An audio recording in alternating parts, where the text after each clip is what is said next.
My name is Michael Janis. I am the chair and an instructor of audio engineering technology at Belmont University.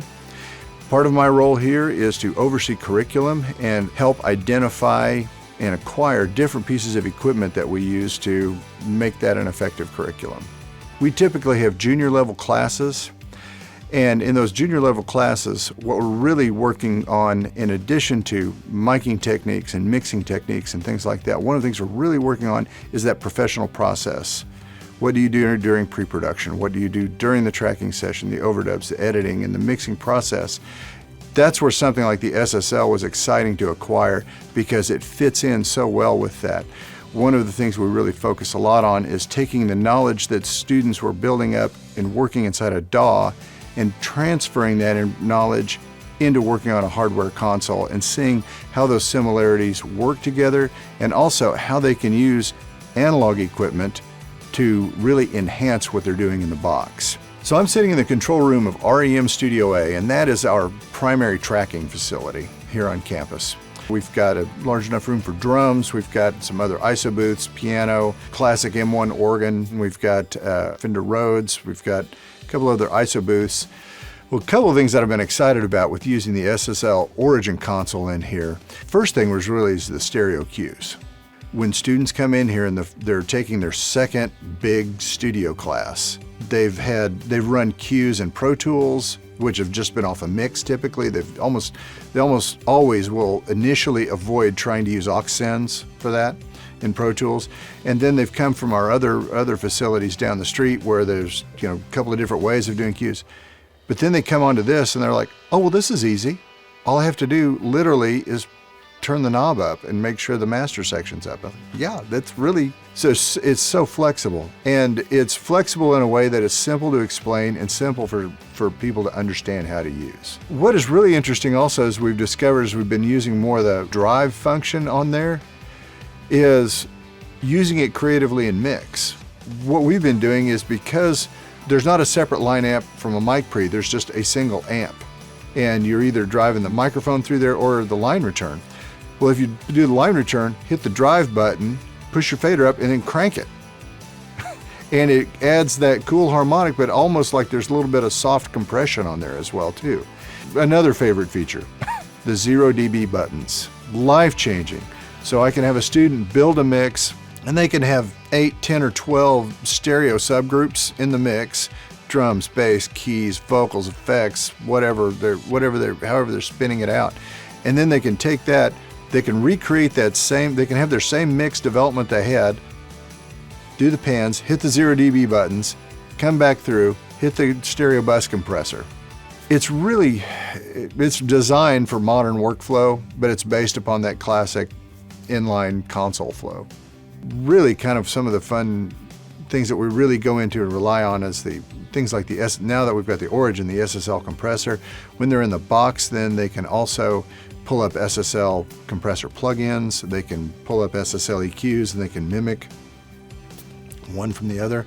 And some of the major equipment that we really enjoy using, of course, are those 242 EQs on the Origin. We've gone in, we figured out, what the cue points are, and we can use that to talk about cue and bandwidth and octaves and how those affect and how to choose based upon the sound and the key of the song.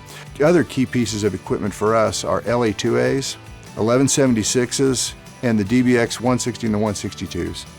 Those are just so iconic, and some people will just know them as, oh, yeah, that's the EQ that so-and-so used on this and that kind of thing.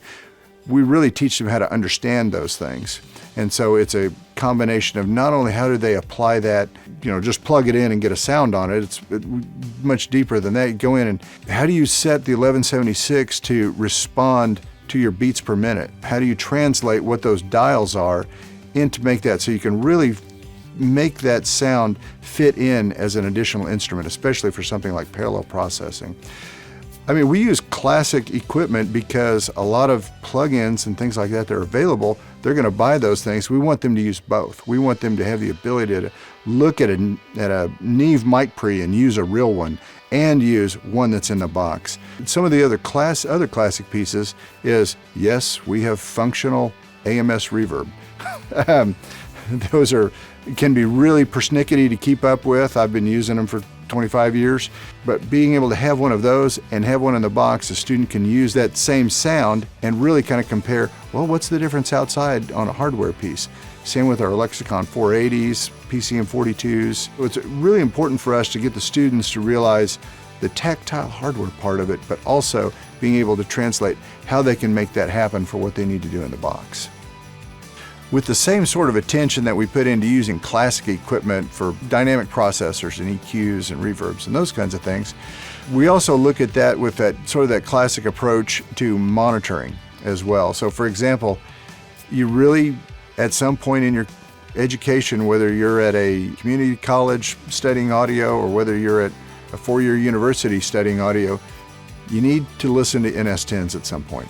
We also, for years, have used a lot of different Genelec monitors. We have several pairs of these that we have in edit bays and in control rooms, and they're very common for us.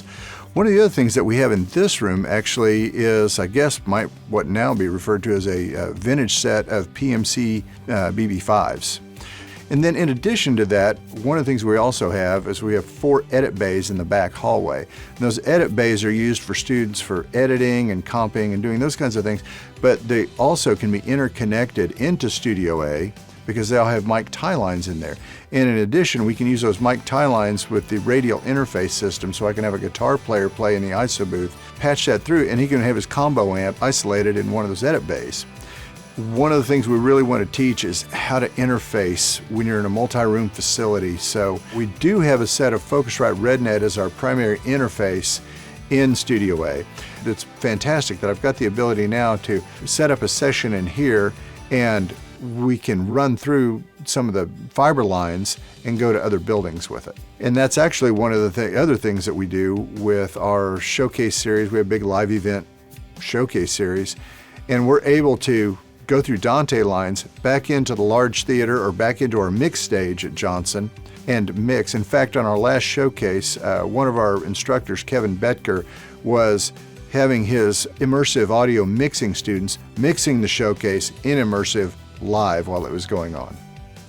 This semester went great with the SSL console. I mean, we were so used to working around failing switches or things like that on the previous console. It was so fantastic to come in. It not only does it sound great, which is what was expected, but the functionality was fantastic. We teach less about the particulars or idiosyncrasies of a particular console and more about production. And that I think is probably the great takeaway.